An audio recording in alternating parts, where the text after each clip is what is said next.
نحمده ونصلي على رسوله الكريم اما بعد فقد قال الله تبارك وتعالى كما ورد في سورة آل عمران اعوذ بالله من الشیطان الرجیم بسم اللہ الرحمن الرحیم فاستجاب لهم ربهم انی لا اضيع عمل عامل منكم من ذکر او انثى بعضكم من بعض فالذین هاجروا وَأُخْرِجُوا مِن دِيَارِهِمْ وَأُوذُوا فِي سَبِيلِي وَقَاتَلُوا وَقُتِلُوا لَأُكَفِّرَنَّ عَنْهُمْ سَيِّئَاتِهِمْ وَلَأُدْخِلَنَّهُمْ جَنَّاتٍ تَجْرِي مِن تَحْتِهَا الْأَنْهَارُ ثَوَابًا مِّنْ عِندِ اللَّهِ وَاللَّهُ عِندَهُ حُسْنُ الثَّوَابِ صدق اللہ العظیم۔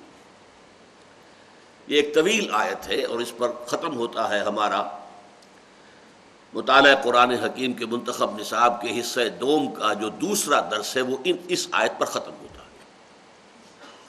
وہ جو دعا آئی تھی اس سے پہلے بڑی عظیم دعا، ربنا اننا سمعنا منادیا ینادی للایمان ان آمنوا بربکم فآمنا ربنا فاغفر لنا ذنوبنا وکفر عنا سیئاتنا وتوفنا مع الابرار ربنا وآتنا ما وعدتنا على رسلك ولا تخزنا يوم القيامة إنك لا تخلف الميعاد۔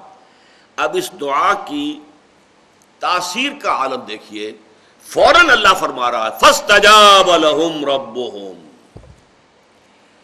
بس اللہ نے ان کی دعا کو قبول فرمایا۔ کیوں؟ یہ لوگ جو ہیں جس کا کہ ہم نے ابھی دیکھا، یہ ایمان کن کا ایمان؟ انبیاء و صدیقین کے ایمان کی بات ہو رہی ہے۔ یہ ایمان کی سب سے اعلیٰ قسم ہے، اکتسابی اور شعوری ایمان۔ جن لوگوں میں یہ ایمان ہے ان کی دعا کو فوراً پذیرائی حاصل ہوئی، بس اللہ نے ان کے دعا کو قبول فرما لیا۔ انی لا اضیع عمل عامل منکم من ذکر او انثی بعضکم من بعض، کہ میں ضائع کرنے والا نہیں ہوں تم میں سے کسی بھی عمل کرنے والے کے عمل کو، چاہے وہ مرد ہو چاہے عورت، اور تم ایک دوسرے ہی میں سے ہو۔ آگے بڑھنے سے پہلے اس مسئلے کو پہلے حل کر لیجئے۔ دیکھیے ایک مسئلہ پوری دنیا میں اس وقت بہت اچھلا ہوا ہے، مساوات مرد و زن، اور شریعت اسلامی کو اس اعتبار سے بدنام کیا جاتا ہے کہ یہ در حقیقت میل ڈومینیٹڈ تہذیب ہے اور شریعت ہے اور قانون ہے۔ عورتیں اس میں ڈپریسڈ ہیں، ان کے کوئی حقوق نہیں ہے، ان کی کوئی حیثیت نہیں۔ یہ مسئلہ جو ہے بعض پہلوؤں سے اس آیت کے ٹکڑے کے اندر حل ہوتا ہے۔ قرآن اور اسلام بھی ایک اعتبار سے مرد و زن کی مساوات کے قائل ہیں، مرد اور عورت برابر۔ نمبر ایک، شرف انسانیت میں برابر ہے، وہ بھی انسان یہ بھی انسان، ایز ہیومن بینگز جو بھی انسانیت کا شرف ہے، بوتھ شیئر اٹ۔ مرد بھی انسان ہے، ہیومن بینگ ہے، ہومو سیپینس ہے، عورت بھی انسان ہے، ہیومن بینگ ہے، ہومو سیپینس ہے۔ نمبر دو، مورل لیول، اخلاقی اعتبار سے کوئی فرق نہیں مرد میں اور عورت میں۔ نیکی کی بلندیوں تک مرد بھی جا سکتے ہیں، نیکی کی بلندیوں تک عورتیں بھی جا سکتی ہیں۔ مردوں کے لیے جو ان کی اپنی کمائی ہوگی نیکی کی، صرف اسی سے اجر و ثواب ملے گا۔ عورتوں کے لیے صرف انہی کی جو اپنی کمائی ہوگی نیکی کی، اس میں سے حساب ملے گا، اس میں سے جزا ملے گی۔ نہ مرد کی نیکی عورت کو فائدہ دے گی، نہ عورت کی نیکی مرد کو فائدہ دے گی۔ یہ دوسری بات ہے، ایک دوسرے کے لیے دعا کی جائے، شفاعت جسے ہم کہتے ہیں، وہ دوسری بات ہے۔ لیکن اصل کیا ہے؟ لیس للانسان الا ما سعی، کسی انسان کے لیے نہیں ہے مگر صرف وہ شے جس کے لیے اس نے محنت کی ہے، جس کے لیے اس نے قربانی دی ہے، جس کے لیے اس نے مشقت کی ہے، سعی کی ہے۔ اس میدان میں بھی عورت اور مرد میں کوئی فرق نہیں، both are absolutely equal, absolutely equal, absolutely equal۔ Number 3، روحانی ترقی۔ اس میں بھی کوئی فرق نہیں ہے. مرد بھی صرف صدیقیت تک پہنچ سکتے ہیں اپنے اکتساب سے. نبوت اللہ کی طرف سے ملتی ہے، خود انسان حاصل نہیں کر سکتا. اس کو ہم کہتے ہیں نبوت وہبی ہے، اکتسابی نہیں ہے. اور بلکہ ہے نہیں کہنا چاہیے، تھی، اب تو ختم ہوئی. نبوت کا دروازہ جو ہے 1400 برس پہلے بند ہو چکا ہے. خاتم النبیین ہے محمد الرسول اللہ صلی اللہ علیہ وسلم. لہذا نبوت وہبی تھی، اکتسابی نہیں تھی. اکتسابی مرحلہ سب سے اونچا درجہ صدیقین، اس میں مرد اور عورت بالکل برابر. حضرت مریم کو قرآن نے کہا امہ صدیقہ، حضرت مسیح کی والدہ حضرت مریم صدیقہ تھی. ہمارے ہاں یہ لفظ ایک تو خدیجہ الکبریٰ رضی اللہ تعالیٰ عنہ کے لیے ہونا چاہیے، اگرچہ عام طور پر ہمارے ہاں اس کا استعمال ہوتا نہیں. خدیجہ الکبریٰ، کبریٰ کس اعتبار سے کہا گیا ہے؟ الصدیقۃ الکبریٰ، سب سے بڑی صدیقہ جو ہے امت محمد صلی اللہ علیہ وسلم، وہ حضرت خدیجہ الکبریٰ ہے رضی اللہ تعالیٰ. ویسے عائشہ صدیقہ رضی اللہ تعالیٰ عنہ. صدیقین تو بہت ہوتے ہیں. حضرت ابو بکر بھی صدیقین میں سے تھے، حضرت عثمان بھی صدیقین میں سے تھے، اور بھی تھے صدیقین میں سے بہت سے لوگ تھے. جیسے شہداء بہت سے تھے، صحابہ میں سے صدیقین بہت سے تھے. لیکن صدیق اکبر ابو بکر اور الصدیقۃ الکبریٰ حضرت خدیجہ رضی اللہ تعالی عنہ. تو یہ 3 لیولز ایسے ہیں جن کے اوپر سمجھ لیجئے کہ مرد اور عورت کے درمیان کوئی فرق نہیں، بالکل برابری ہے، ایبسولیوٹ ایکویلٹی. جس کے لیے یہاں پر جو لفظ لائے گئے ہیں بڑے پیارے ہیں. بعضکم من بعض، تم ایک دوسرے میں سے ہی ہو نا. کس قدر پیارے الفاظ ہیں. ایک ہی باپ کے نطفے سے بیٹا بھی ہے، بیٹی بھی ہے. تو بیٹا کیسے بڑھیا ہو گیا اور بیٹی کیسے گھٹیا ہو گئی؟ ایک ہی ماں کے رحم میں پرورش پائی تھی بیٹے نے بھی بیٹی نے بھی، تو بیٹا کیسے بڑھیا ہو گیا اور بیٹی کیسے بڑھیا ہو گئی، گھٹیا ہو گئی. بعضکم من بعض، تم ایک دوسرے میں سے ہو. لہذا اس اعتبار سے فرق اور تفاوت کو اپنے ذہنوں سے نکالو. البتہ معاشرے کی تنظیم کے اعتبار سے مرد اور عورت میں فرق ہے. معاشرے میں انسٹیٹیوشن آف فیملی کو مضبوط کرنے کے لیے ایک انسٹیٹیوشن ہے، and this is the basic unit of the society. ہمارا معاشرہ کیا ہے؟ خاندانوں کے جمع ہونے سے معاشرہ وجود میں آتا ہے. پاکستان کی آبادی اگر 14 کروڑ ہے اور ایک خاندان کو آپ ایوریج 7 آدمی اگر دیں تو 2 کروڑ خاندانوں پر مشتمل ہے پاکستان کا معاشرہ. جیسے کوئی فصیل 2 کروڑ اینٹیں لگی ہوئی، ہر اینٹ مضبوط ہوگی تو فصیل مضبوط ہوگی. لہذا اس خاندانی ادارے کو مضبوط کرنے کے لیے یہ لازم ہے کہ ہیڈ آف دی انسٹیٹیوشن جو ہے وہ کوئی ایک ہوگا، 2 تو نہیں ہو سکتے. یہ عقلی بات ہے. کسی ادارے کے 2 سربراہ نہیں، کسی کالج کے 2 پرنسپل ہو سکتے ہیں. پرنسپل ایک ہوگا، وائس پرنسپل آپ رکھ لیجئے. مینیجنگ ڈائریکٹر کسی فرم کا ایک ہوگا، 2 نہیں ہو سکتے. ڈائریکٹر 10 رکھے، 20 رکھے، 50 رکھے، رکھتے جائیے، کوئی پرواہ نہیں. مینیجنگ ڈائریکٹر ایک ہوگا. تو کوئی ادارہ، any institution, you have to have one on the top at the head. اوپر آپ کو ایک چاہیے. اب ظاہر بات ہے کہ اس میں غور طلب بات ہے کہ وہ مرد ہونا چاہیے یا عورت. اس کو آپ فزیولوجی، سائیکالوجی، ہر چیز کے حوالے سے طے کر لیں. سب جانتے ہیں ایوریج سائز مرد کا زیادہ ہے، عورت کا کم ہے، جسمانی طور سے. دماغ کا وزن ایوریج مرد کا زیادہ ہے، عورت کا کم ہے. مرد میں فعالیت ہے، عورت میں انفعالیت ہے. یہ نفسیاتی طور پر بات ہے. اس تمام حوالوں سے انسٹیٹیوشن کا ہیڈ جو ہے، ہیڈ آف دی فیملی، وہ مرد ہوگا. بس یہ فرق ہے. اس کے اعتبار سے شریعت کے قوانین میں فرق ہے. مرد طلاق دے سکتا ہے، عورت نہیں دے سکتی. عورت طلاق حاصل کرے گی، کسی کو درمیان میں ڈالے گی، بڑے بوڑھوں کو ڈالے گی، رشتہ داروں کو ڈالے گی، پنچوں کو ڈالے گی، عدالت میں جائے گی. وہ خود طلاق نہیں دے سکتی، مرد طلاق دے سکتا. مرد کو دوہرا حصہ دے دیا گیا وراثت میں عورت کو اکیلا. کیوں؟ مرد نے مہر دے کر شادی کرنی ہے، عورت کو مہر ملے گا شادی میں. مرد نے نان نفقے کی ذمہ داری اٹھانی ہے بیوی کی، اور بیوی کی ذمہ داری تو ہے ہی نہیں کہ شوہر کا نان نفقہ اس کے ذمہ ہو.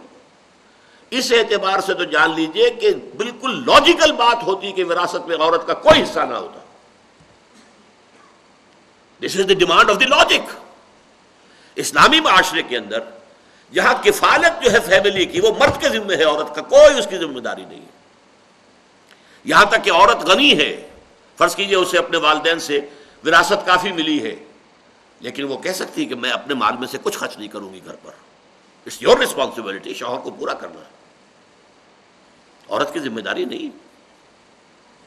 بلکہ ہمارے ہاں ایک مسئلہ ہے، اگرچہ اس میں فقہی اعتبار سے اختلافات بھی ہیں، لیکن ایک رائے یہ ہے شوہر اپنی بیوی کو زکوٰۃ نہیں دے سکتا، بیوی اپنے شوہر کو زکوٰۃ دے سکتی، اس لیے کہ بیوی تو شوہر کی لائبلٹی ہے ہی ہے، تو زکوٰۃ کائے کو دے گا؟ اسے تو خرچ کرنا ہی ہے. لہذا وہ اپنی زکوٰۃ نہیں دے سکتا بیوی کو. بیوی دے سکتی ہے، بیوی کے پاس کوئی مال ہے جو موروثی طور پہ ملا ہے، وراثت میں ملا ہے، زکوٰۃ والی ہے، صاحب نصاب ہے، شوہر غریب ہے، کمزور ہے، اسے زکوٰۃ دے سکتی. بعض کے نزدیک نہیں دے سکتی، لیکن بعض کے نزدیک دے سکتی ہے. یہ فرق جو ہے یہ انتظامی فرق ہے، ایڈمنسٹریٹو ڈفرینسز. کاش کہ یہ بات جو ہے ہم پر واضح ہو اور ہم پورے انشراح صدر کے ساتھ دنیا میں کھڑے ہو کر یہ بات کہہ سکیں. آج جو رو چل رہی ہے، دجالی فتنہ اپنے آخری دور میں شامل ہو چکا ہے، داخل ہو چکا ہے دجالی فتنہ. حدیث میں یہ ہے کہ آخری شے کہ جو دجال کی پیروی کرے گی انسانوں میں سے وہ عورتیں ہوں گی، گھروں سے نکلیں گی، بھاگیں گی. اہل ایمان مرد جو ہیں اپنی بیویوں، بہنوں، بیٹیوں کو پکڑ پکڑ کر گھروں کے اندر رکھنا چاہیں گے، اور وہ نکلیں گی اور بھاگیں گی، گھروں سے باہر جائیں گے، دجال کی پکار پر لبیک کہیں گے. آج ایک دجال ہے مغربی تہذیب، اور وہ جس طریقے سے عورتوں کو باہر نکالنے پر، اور اس دجال کا جو سب سے بڑا ایجنٹ آج ہماری حکومت بنی ہوئی ہے، ہمارے خاندانی نظام کو تہو بالا کرنے کے لیے عورتوں کو لاؤ میدان کے اندر، اور پوری سرکاری مشینریز، پورے ذرائع ابلاغ اس کے اوپر فوکسڈ ہیں. اس لیے کہ یہ پروگرام دیا ہے ویسٹ نے. اس کے لیے کائرو کانفرنس منعقد ہوئی تھی آج 10 سے 12 سال پہلے، پھر بیجنگ کانفرنس منعقد ہوئی تھی ایشیا کے ایک مغرب میں ایک مشرق میں، پھر بیجنگ +5 کانفرنس ہوئی یونائٹڈ نیشنز آرگنائزیشن کے اندر، جس میں ایک لمبا جو ہے وہ پروگرام دے دیا گیا ہے، جس میں پروسٹیٹیوشن کو باقاعدہ ایک پیشہ، یعنی یہ قانونی پیشہ ہے، عورت کا حق ہے. فلسفہ یہ ہے کہ جس طرح مرد جو ہے اپنے مسلز کو استعمال کرتا ہے، کسی چلا رہا ہے، اینٹیں ڈھو رہا ہے، عورت بھی اپنے جسم کو استعمال کرنے کی حقدار ہے، اس کے ذریعے سے کمائے. No difference. کیسے تم اسے کہتے ہو وہ غلط کام کر رہی ہے، برا کام کر رہی ہے؟ فلسفہ ہے یہ. اور یہ فلسفہ کہاں سے آ رہا ہے؟ یونائٹڈ نیشنز کی اسمبلی سے آ رہا ہے. یہ تباہی ہے کہ جو آ رہی ہے دنیا میں اس وقت. بہرحال میں نے اس میں واضح کیا ہے، کاش کہ ہمارے اندر اعتماد پیدا ہو اسلامی تعلیمات پر. البتہ یہ ہے کہ عورت جو ہے وہ اس اعتبار سے گھٹیا نہیں ہے، وہ انسان ہے، شرف انسانیت میں برابر کی شریک ہے، مورل اخلاقی سطح پر وہ مرد کے برابر ہے، روحانی ترقی میں شیخ عبد القادر جیلانی اگر ہو سکتے ہیں تو رابعہ بصریہ بھی ہو سکتی ہیں رحمت اللہ علیہما. میدان کھلے ہوئے ہیں. صدیق اکبر ہو سکتے ہیں تو صدیقۃ الکبریٰ بھی ہو سکتی ہیں حضور ہی کے امتیوں کے اندر. البتہ انتظامی اعتبار سے قانونی سطح پر فرق ہے، لیکن یہ جیسا کہ میں نے کہا ایڈمنسٹریٹو فرق ہے، مینجمنٹ کا فرق ہے. اس کے بغیر خاندانی ادارے کا استحکام نہیں ہے. بہرحال یہ آج کے درس کے اعتبار سے جملہ معترضہ تھا، چونکہ یہاں پر بہت اہم بات آئی. فاستجاب لهم ربهم، تو دعا قبول کر لی ان کے رب نے ان کی. انی لا اضیع عمل عامل منکم، میں تو تم میں سے عمل کرنے والوں میں سے کسی کے عمل کو بھی ضائع کرنے والا نہیں ہوں، خواہ وہ عمل کرنے والا مرد ہو یا عمل کرنے والی عورت ہو. من ذکر او انثی بعضکم من بعض، تم سب ایک دوسرے ہی میں سے ہو. ایک ہی باپ کے نطفے سے بیٹا بھی بیٹی بھی، اور ایک ہی ماں کے رحم میں پرورش پائی ہے بیٹے نے بھی اور بیٹی نے بھی۔ اور اس میں تو خاص طور پر ایک بات جو مسلمانوں کو سوچنی چاہیے، ہمارے بھی ذہنوں میں ہوتا ہے بیٹا ہو تو بڑی مبارکباد، بڑی خوشیاں، بہت شادیانے، اور بیٹی ہو تو ذرا ایک طرح سے بہت ہی افسوس کی سی فضا پیدا ہو جاتی ہے۔ یہ اسلام کی تعلیمات کے خلاف ہے، اگر ہم کرتے ہیں تو بالکل خلاف کرتے ہیں۔ اور اس میں سب سے بڑی دلیل سوچئے، اللہ کی محبوب ترین شخصیت محمد الرسول اللہ صلی اللہ علیہ وسلم، انہیں اللہ نے بیٹیاں دی ہیں، بیٹے نہیں دیے۔ بیٹیاں چار بیٹے دیے تو بچپن کے اندر ہی دونوں اٹھا لیے شروع میں، اور ایک آخر میں آیا حضرت ابراہیم ماریا قبطیہ کے بطن سے، اسے بھی اٹھا لیا۔ اس اعتبار سے گھٹیا شے نہیں، انسان ہے، اس کی قدر و قیمت، اس کی عزت نفس، اس کا ایک لیگل سٹیٹس ہے۔ جیسا کہ میں نے کہا وراثت میں حصہ دیا گیا ہے، اگرچہ اسلام کے پورے معاشرتی اور اقتصادی نظام کے حوالے سے دیکھا جائے تو لاجک یہ ہے کہ کوئی حصہ نہ ہو عورت کا۔ مرد شادی کرتا ہے تو اسے مہر ادا کرنا ہوتا ہے، لڑکی کی شادی ہوتی ہے اسے مہر ملتا ہے۔ یہ دوسری بات ہے، ہمارے ہاں وہ مہر لڑکی کو پہنچتا ہی نہیں، بیچ میں کھایا پیا جاتا ہے یا دیا ہی نہیں جاتا، وہ صرف لکھنے میں آتا ہے کاغذ کے اوپر۔ یہ تو پھر ہماری غلط پریکٹسز ہیں۔ اس اعتبار سے صحیح بات یہی ہے کہ ہم اسلام کی صحیح تعلیمات پر عمل نہیں کر رہے، ان صحیح تعلیمات پر عمل ہونا چاہیے۔ اب سنیے آگے، یہ جو جن کا تذکرہ اوپر ہوا، اولو الالباب، ہوش مند لوگ جنہوں نے فطرت کے اشاروں کو سمجھا اور اللہ کو پہچان لیا، جنہوں نے اپنے نفس کے اندر نیکی اور بدی کے جذبات کو پایا اور اس کے حوالے سے وہ پہنچ گئے کہ جزا و سزا ہونی چاہیے۔ This world is incomplete from the point of view of moral law. We need another world, another life. یہاں فزیکل لا مکمل ہے، سنکھیا کھائیں گے آپ مر جائیں گے، چاہے بھول کر کھایا ہو، چاہے آپ نے اسے کچھ اور شے سمجھا ہے، ہلدی سمجھا تھا، ہلدی کی گانٹ سمجھی تھی، اس نے منہ میں رکھ لی تھی، وہ سنکھیا تھا تو مر جائیں گے۔ نہ آپ کی نیت سے اس میں کوئی بحث ہوگی، کسی چیز سے کوئی تعلق نہیں، لیکن آپ جھوٹ بولیں گے تو کچھ نہیں ہوگا، آپ کسی کا مال ہڑپ کریں گے تو پیٹ میں درد بھی نہیں ہوگا۔ تو مورلی یہ دنیا نامکمل ہے، انگارہ زبان پر رکھیے چل جائے گی، جھوٹ بولیے کوئی آبلہ نہیں پڑے گا، تہمت لگا دیجئے کسی کے اوپر، خوش کیجئے، لیکن اس مورل لائف کے لیے، مورل نتائج کے لیے دوسری دنیا ہونی چاہیے۔ اور پھر جب ان کے کانوں میں آواز آئی کسی نبی کی یا نبی کے امتی داعی کی، یہ بھی نوٹ کر لیجئے، ہمارا تصور شاید یہی ہے کہ صرف انبیاء ہی کی دعوت نہیں، حضور کے اپنے زمانے میں جیسا کہ میں نے ابھی مثال دی تھی، جیسے ہی کوئی شخص ایمان لاتا تھا فوراً داعی بن جاتا تھا۔ والعصر ان الانسان لفی خسر الا الذین آمنوا وعملوا الصالحات وتواصوا بالحق، ایمان اور اپنے ذاتی عمل کے بعد فوراً وصیت شروع کر دو حق کی، تبلیغ شروع کر دو حق کی، حق کا بول بالا کرنے کے لیے۔ یہ لازمی تقاضا ہے، جیسا کہ ہم پڑھ چکے ہیں پہلے سبق میں کہ یہ 4 لازمی شرائط ہیں، prerequisites of salvation, 4 prerequisites of salvation. اور امام راضی کا آج تذکرہ ہوا تھا تو میں دوبارہ انہی کا جملہ سناتا ہوں۔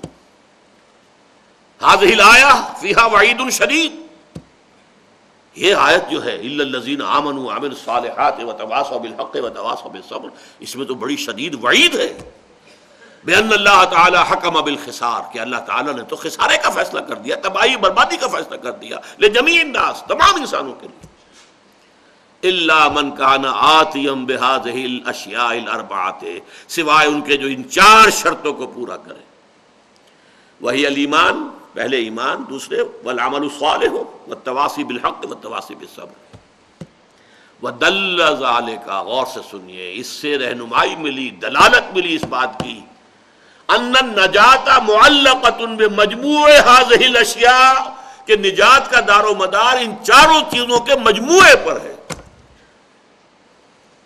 صرف وہ قانونی ایمان جو ہم نے پچھلی نشست میں پڑھا تھا، وہ قانونی ایمان پر ہم سمجھے بیٹھے ہیں کہ نجات ہو جائے گی، جب دنیا میں ہمیں مسلمان سمجھا جا رہا ہے تو یقیناً اب آخرت میں بھی مسلمان اور مومن ہی سمجھے جائیں گے، اور جنت میں تو ہماری ریزرویشن موجود ہے پہلے سے۔ یہ مغالطے ہیں۔ تلک امانیہم قل ہاتوا برہانکم ان کنتم صادقین۔ لیکن وہ لوگ کہ جنہوں نے فطرت کے اشاروں سے اللہ کو پہچانا، پھر اپنی فطرت کے اشارے سے مزید تدبر کرتے ہوئے، عقل سے کام لیتے ہوئے آخرت کو پہچانا، پھر نبی کی دعوت پر لبیک کہا، اب یہ لوگ، یہ انسانیت کا کریم ہے۔ لہذا ایک بات اچھی طرح سمجھ لیجئے، یہ منافق نہیں ہو سکتے۔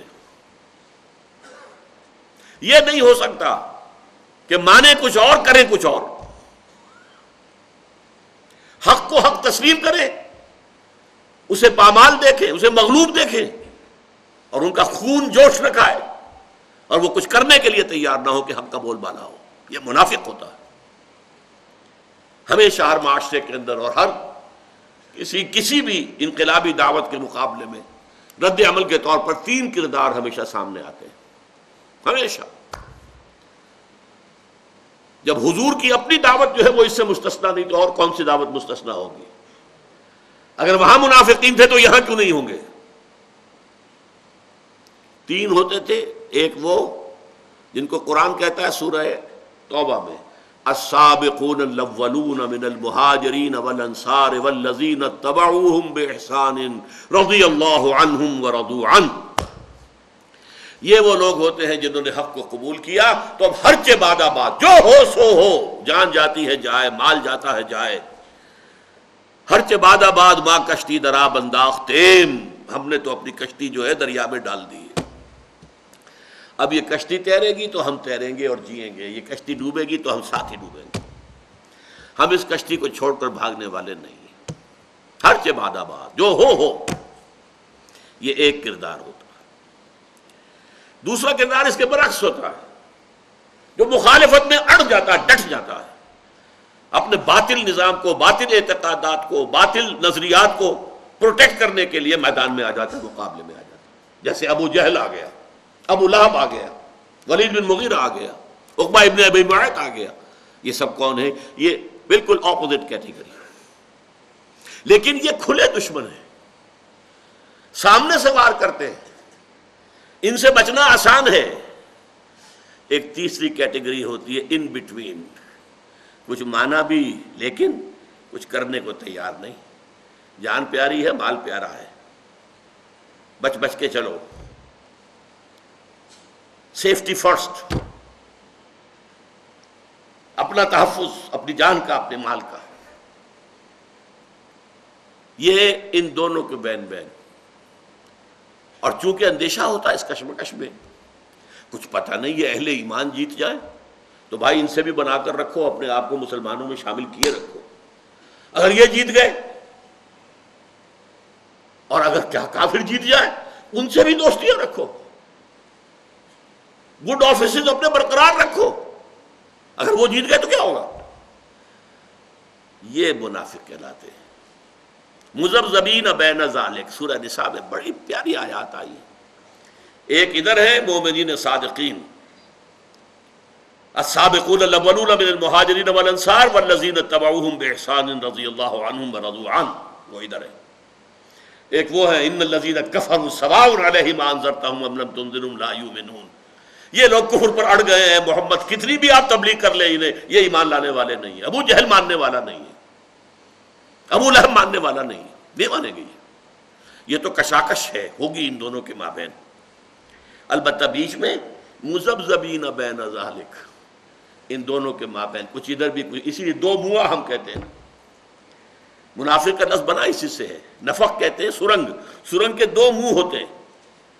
محل کے اندر سے سرنگ بنی جاتی ہے، کہیں جنگل میں جا کے کھلتی ہے کہ اگر قبضہ ہو جائے دشمن کا اور دشمن محل میں داخل ہو جائے تو بھاگے اس سرنگ کے ذریعے سے، نکلے وہاں سے۔ تو 2 منہ ہوتے ہیں اس کے۔ نفق سرنگ کو کہتے ہیں، نافقہ کہتے ہیں گوہ ایک بل بناتا ہے اپنا، ایک جانور ہے، اس کا شکار کرتے ہیں کتوں کے ذریعے سے، عرب کے اندر اس کا گوشت کھایا جاتا ہے۔ ہمیں تو خیر اس کو دیکھ کر گھن سی آتی ہے، لیکن ہر معاشرے کا معاملہ ہوتا ہے۔ یوں سمجھیے بہت بڑی سی چھپکلی ہے وہ، لیکن گوہ کا گوشت کھایا جاتا ہے۔ تو اس کا شکار کرتے ہیں. وہ بھی اتنا ہوشیار جانور ہے، وہ اپنے جو نیچے بھٹ بناتا ہے زیر زمین، اس کے دو منہ رکھتا ہے، ادھر بھی ادھر بھی. ادھر سے کتا داخل ہو تو ادھر سے نکل کے بھاگ جائے، ادھر سے کتا آئے تو ادھر سے بھاگ جائے. یہ منافقین ہوتے ہیں. ان کے ساتھ بھی بنا کر رکھو، ان سے بھی بنا کر رکھو. Keep your good offices with both. یہ ہر دور میں پائے گئے، نوٹ کر لیجئے. کوئی تحریک نہیں ہو سکتی جس میں کہ یہ تھرڈ ایلیمنٹ موجود نہ ہو. امپاسبل. اگر اس کا حق تھا تو محمد کی تحریک کو یہ حق تھا کہ کوئی منافق نہ ہوتا اس میں. خالص پاک ہوتی جماعت نہیں، منافقین تھے. وَمِمَّنْ حَوْلَكُمْ مِنَ الْأَعْرَابِ مُنَافِقُونَ وَمِنْ أَهْلِ الْمَدِينَةِ. اے لوگو، اے مسلمانوں، تمہارے ارد گرد جو اعراب ہیں ان میں منافق ہیں، اور اہل مدینہ کے اندر بھی منافق موجود ہیں. عین چراغ کے نیچے جو ہے اندھیرا موجود تھا، حضور کے نیچے، حضور کی موجودگی میں. تو یہ جان لیجئے، یہ میرا ایک جملہ میں واضح کرنا چاہتا ہوں کہ جس ایمان کی ہم نے یہ بحث کی ہے، ان فی خلق السماوات والارض واختلاف اللیل والنہار لآیات لأولی الالباب الذین یذکرون اللہ قیاما وقعودا وعلی جنوبہم ویتفکرون فی خلق السماوات والارض ربنا ما خلقت ھذا باطلا سبحانک فقنا عذاب النار ربنا انک من تدخل النار فقد اخزیتہ وما للظالمین من انصار ربنا اننا سمعنا منادیا ینادی للایمان ان آمنوا بربکم فآمنا ربنا فاغفر لنا ذنوبنا وکفر عنا سیئاتنا وتوفنا مع الابرار ربنا وآتنا ما وعدتنا علی رسلک ولا تخزنا یوم القیامہ. یہ لوگ منافق نہیں ہو سکتے. ان کا کردار اب کیا آ رہا ہے؟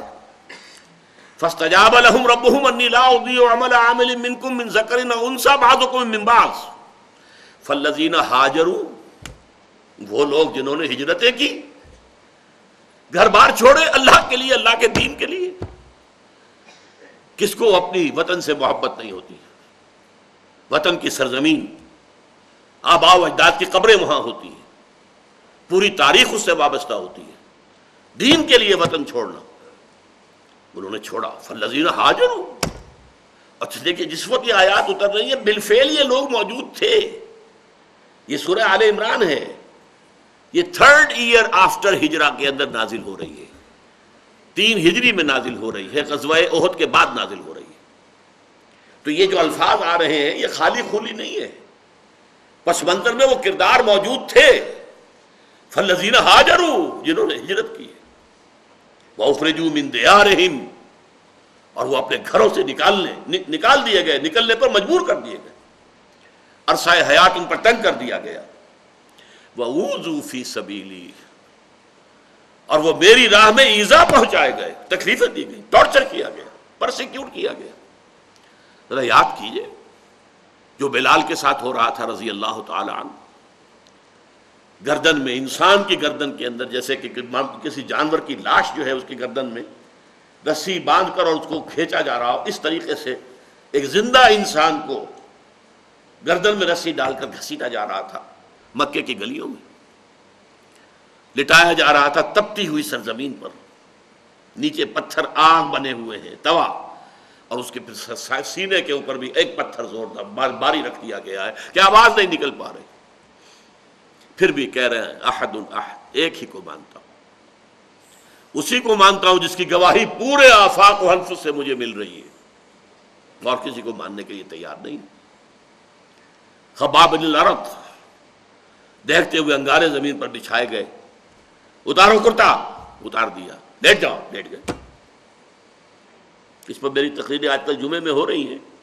یہ پیسو ریزسٹنس تھی. 12 برس تک حضور کا حکم یہ تھا کہ چاہے تمہیں زندہ جلا دے، چاہے تمہارے جسم کے ٹکڑے کر دے، تم ہاتھ نہیں اٹھاؤ گے. No retaliation whatsoever. Passive resistance, ڈٹے رہو، کھڑے رہو، ہٹو نہیں پیچھے، لیکن جوابی کارروائی کوئی نہیں.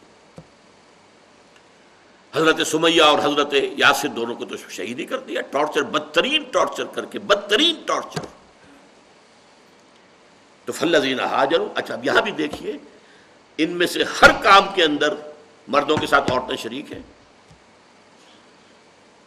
ہجرت ہوئی تھی، پہلی ہجرت جو ہوئی تھی حبشہ کی طرف، مرد بھی گئے، عورتیں بھی گئیں. حضرت عثمان بھی گئے رضی اللہ تعالی عنہ، اور ان کے ساتھ حضرت رقیہ حضور کی صاحبزادی لخت جگر وہ بھی گئی. تو ہجرت کرنے میں مرد ہی مرد نہیں تھے، عورتیں بھی تھیں. حضرت ام حبیبہ ابو سفیان کی بیٹی، قریش کے سردار کی، کافر اور مشرک جو اس وقت تک تھا، وہ بھی گئی، ان کے شوہر بھی گئے. ہجرت میں بھی شریک تھی عورتیں. اس ٹارچر میں بھی وضو فی سبیلی، اس کے اندر حضرت سمیہ بھی شریک ہے، حضرت یاسر بھی شریک ہے، شوہر بھی ہے، بیوی بھی ہے. دونوں کو ٹارچر بدترین کیا گیا. بلال اور ابو فقیہ کے ساتھ جو کچھ ہوا ہے، خباب بن الارض کے ساتھ، وہی زنیرہ اور دوسری جو کنیزیں تھیں، باندیاں تھیں، اور وہ ایمان لے آئی تھی، وہی کچھ ان کے اوپر سے تو ان کے پہاڑ پھوڑے گئے. فالذین ہاجروا واخرجوا من دیارہم ووذوا فی سبیلی، میری راہ میں انہیں ایذائیں پہنچائی گئی.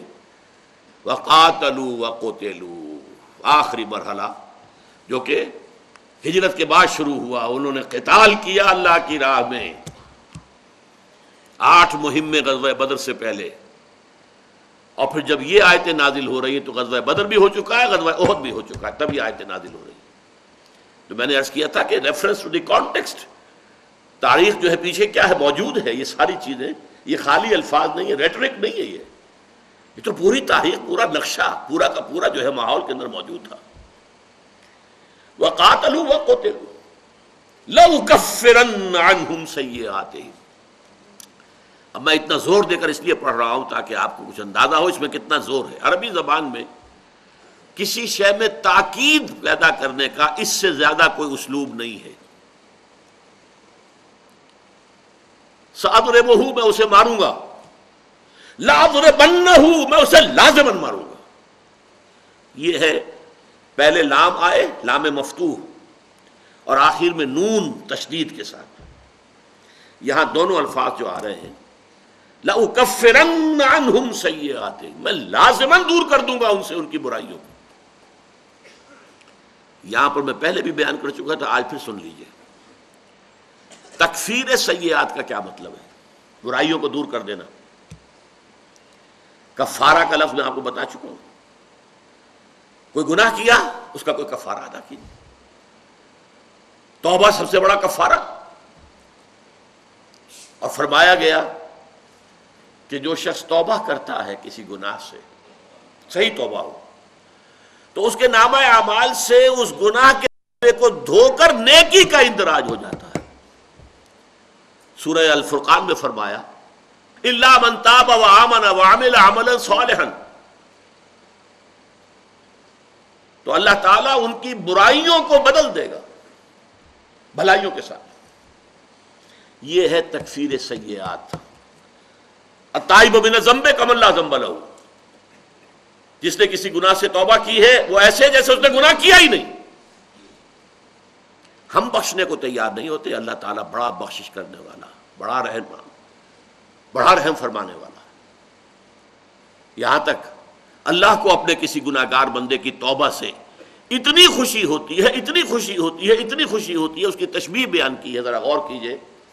یہ تصور کرو کہ اگر کوئی شخص لقودق صحرا میں سفر کر رہا ہے، تنہا اونٹ پر ہے، ایک اونٹ ہے خود ہے، اسی اونٹ پر پانی کی چھاگل بھی لٹکی ہوئی تھی، اس کا کھانا بھی تھا. تھوڑی دیر سستانے کے لیے ایک درخت کی سائے میں بیٹھ گیا، آنکھ لگ گئی. جب آنکھ کھولی تو دیکھا اونٹ نہیں ہے، غائب. دوڑا مشرق مغرب شمال جنوب ادھر ادھر، اونٹ کا نام و نشان نہیں. اب آپ اندازہ کیجئے، صحرا، لقودق صحرا، پانی کا آس پاس کہیں نشان نہیں. پانی بھی اسی اونٹ پر تھا، کھانا بھی اسی پر تھا، اسی پر سفر کر سکتا تھا.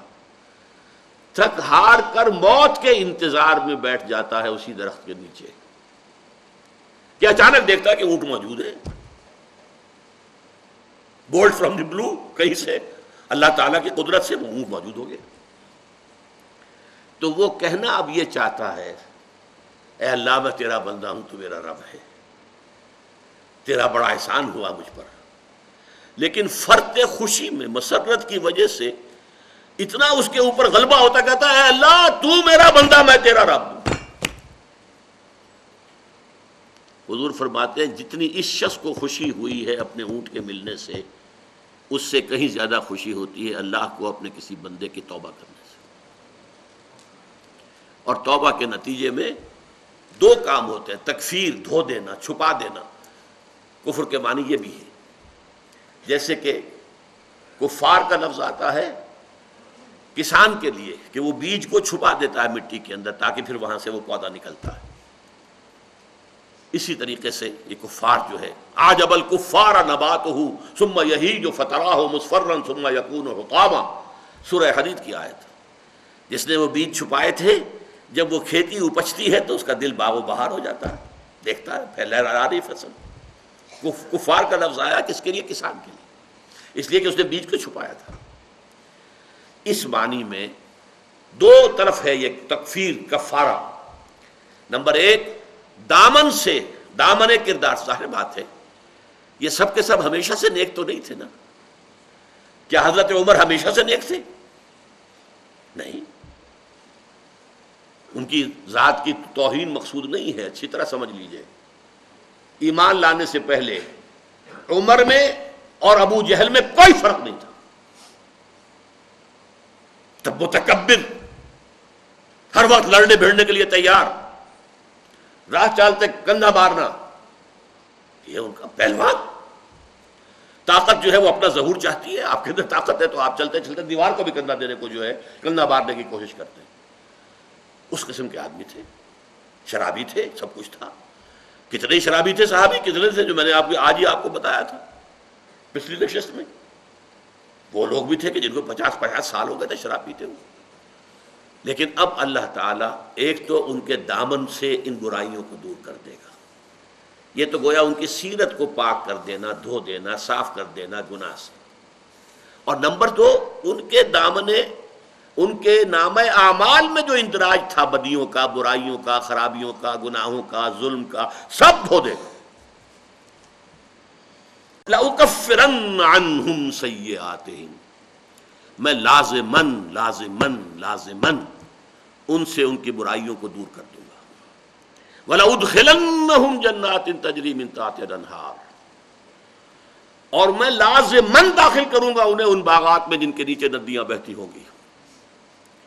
یہ ترجمہ چونکہ تحت کا لفظ آیا ہے اس لیے نیچے کا ترجمہ آپ ہمیشہ قرآن مجید میں دیکھیں گے، مراد اس سے کیا؟ دامن میں ندیاں بہتی ہوں۔ جو نیچرل گارڈن ہوتا ہے، نیچرل گارڈن، ایک تو یہ جو آپ نے لگایا، یہ جو باغ ہے آپ کا شالامار باغ، یہ نیچرل نہیں ہے، یہ لگایا گیا، بنایا گیا ہے، لیولز بنائے گئے ہیں۔ لیکن جیسے ایک نیچرل باغ کا نقشہ اگر دیکھنا ہو تو وہ لارنس گارڈن ہے، پہاڑیاں ہیں، درمیان میں جگہ ہے۔ تو عرب میں باغ یہ ہوتا تھا، پہاڑی سرزمین حجاز کی، اس کے اوپر ادھر بھی پلانٹیشن ہے، ادھر بھی پلانٹیشن ہے، اور درمیان میں کوئی ندی، کوئی نالا، کوئی چشمہ بہ رہا، بس۔ تو وہ اس کو کہیں گے اس کے دامن میں ندیاں بہتی تھی۔ جیسے اقبال نے کہا دامن میں کوہ کے ایک چھوٹا سا جھونپڑا ہو، تو اس پہاڑ کے اوپر پلانٹیشن ہے، درخت لگے ہوئے ہیں، اور ان کے درمیان وادی کے اندر ایک دریا، آپ یہ جا کر دیکھیں، دریائے سرن ہے، دریا، یہ چھوٹے چھوٹے دریا ہوتے ہیں، یہ چل رہے ہوتے ہیں۔ اس کا ہوتا کیا ہے؟ بوتھ سائڈز جو ہے پانی جو ہے اس میں سے سرایت کرتا ہے، دونوں طرف۔ درختوں کی جو جڑیں ہیں وہ دونوں طرف ہے نا، اونچائی کے اوپر درخت ہے، تو پانی جو ہے سیپ کرتا ہے، سرایت کرتا ہے دونوں طرف۔ تو یہ نیچرل جو ہے اریگیشن کی بہترین شکل ہے۔ ہماری جو آرٹیفیشل اریگیشن ہے نہروں کے ذریعے، اس میں آپ کو معلوم ہے واٹر لاگنگ پیدا ہوتی ہے اور کیا کیا پیدا ہوتا ہے، اس کے اندر کوئی نہیں ہو۔ اسی وجہ سے اگر کبھی آپ کا گزر ہو تو پاکستان کا زرخیز ترین علاقہ ضلع مردان ہے، پہاڑی انداز ہے، چھوٹی چھوٹی ندیاں بہہ رہی ہیں، زرخیز ترین، نیچرل۔ وہاں کوئی نہریں نہیں ہیں، نہریں کہاں بنیں گی اس پہاڑی علاقے کے اندر، لیکن بہترین۔ فرمایا وَلَأُدْخِلَنَّهُمْ جَنَّاتٍ، جنت کو جنات یہ کیوں کہتے ہیں اس کو بھی سمجھ لیجئے۔ جیم نون نون، جن، یہ کہتے ہیں مخفی شے کو، چھپی ہوئی شے۔ جن وہ ہے جسے ہم دیکھ نہیں سکتے۔ جنت بھی وہ ہے جہاں درختوں نے زمین کو چھپا دیا ہوتا ہے، اوپر ہریاول ہے، پلانٹیشن ہے، درخت ہے، زمین نظر نہیں آ رہی اب، تو زمین چھپ جاتی ہے اس کے نیچے، وہ جنت ہے۔ وَأُدْخِلَنَّهُمْ جَنَّاتٍ تَجْرِي مِن تَحْتِهَا الْأَنْهَارُ، ان باغات کے نیچے جن کے دامن میں ندیاں بہتی ہوں گی، ثوابا من عند اللہ، یہ بدلہ ہوگا، ثواب ہوگا۔ ثواب کہاں سے بنا؟ ثوب، جس طرح میرے جسم کے ساتھ میرا کپڑا جو ہے چمٹا ہوا ہے، ایسے ہی عمل کے ساتھ اس کی جزا چمٹی ہوئی ہے، نظر نہیں آ رہی تمہیں۔ تم جو حرام خوری کر رہے ہو اس کے ساتھ عذاب ہے، اس وقت محسوس نہیں ہو رہا، وہ آخرت میں جا کر نظر آ جائے گا۔ آگ ہے، جو فرمایا ما یاکلون فی بطونہم الا النار، وہ اپنے پیٹوں کے اندر جو حرام خوری کرتے ہیں، یتیم کا مال ہڑپ کرتے ہیں، وہ اپنے پیٹوں میں انگارے بھر رہے ہیں۔ ان انگاروں کی حدت یہاں نظر نہیں آ رہی، محسوس نہیں ہو رہی، وہ شوگر کوٹڈ ہیں، انسولیٹڈ ہیں، وہی ظاہر ہو جائیں گے قیامت کے اندر، آخرت کے اندر۔ تو ثوب جیسے کپڑا جسم کے ساتھ لگا ہوا ہے، ایسے ہی عمل کے ساتھ نیکا ہے، نیک عمل ہے تو اس کی جزا اس کے ساتھ چمٹی ہوئی ہے، ظاہر ابھی یہاں نہیں ہوگی، وہاں ہوگی۔ بڑی بدی ہے، برائی ہے، اس کی سزا اس کے ساتھ چمٹی ہوئی موجود ہے، اگرچہ محسوس اور ظاہر یہاں نہیں ہوگی، وہاں ہوگی۔ واللہ عندہ حسن الثواب، اور سن لو کہ اللہ ہی کے پاس ہے اچھا بدلہ۔ یہ بڑا، اب وقت ختم ہو گیا ہے لیکن نوٹ کر لیجئے، اس میں ایک تعریض ہے۔ آپ اپنی اولاد پر اپنے آپ کو انویسٹ کر دیتے ہیں، لگا دیتے ہیں، اپنی جوانی کھپا دیتے ہیں، اپنا ساری قوت صرف کر رہے ہیں انہیں پالنے پر، پوسنے پر، کس لیے کہ ہمارے بڑھاپے میں یہ ہمارا سہارا بنے گی۔ امید ہوتی ہے کہ بسا اوقات اولاد سرکش ہو جاتی ہے۔ ابھی CNN پر میں دیکھ رہا تھا، امریکہ میں 2 چھوٹے چھوٹے بچوں نے اپنے باپ کو قتل کیا ہے۔ باسکٹ کا وہ جو ان کے یہاں بیس بال کا بلہ تھا، اس سے مارا اس ہوتے ہوئے، اس کے سر کو کچل دیا، مار دیا، پھر جلا دیا۔ وہ اولاد ہے، اولاد ہے جو سینہ تان کر کھڑی ہو جاتی ہے۔ تو بدلہ نہیں ہے کسی کے پاس، بدلہ صرف اللہ کے پاس ہے۔ اولاد پر جو بھی کچھ خرچ کر رہے ہیں، وہ صرف کر رہے ہیں، وہ ان کا حق سمجھ کر دو، اللہ نے تمہارے ذمہ لگایا ہے، ضرور خرچ کرو ان پر، ضروریات کو، ان سے کسی بدلے کی امید مت رکھنا۔ واللہ عندہ حسن الثواب، یہ ہے جسے کہتے ہیں اسلوب حصر، اچھا بدلہ صرف اللہ کے پاس ہے۔ وہ وقت جو اللہ کے دین کی خدمت میں لگ گیا ہو، وہ قوت اور وہ صلاحیت جو اللہ کے دین کی نصرت میں صرف ہوئی ہو، وہ ہے جس کا بدلہ ملے گا اصل میں، جس کے بارے میں امید بھی کرے اور جس کے بارے میں اعتماد بھی رکھے۔ واللہ عندہ حسن الثواب۔ بارک اللہ لی ولکم فی القرآن العظیم ونفعنی وإیاکم بالآیات والذکر الحکیم۔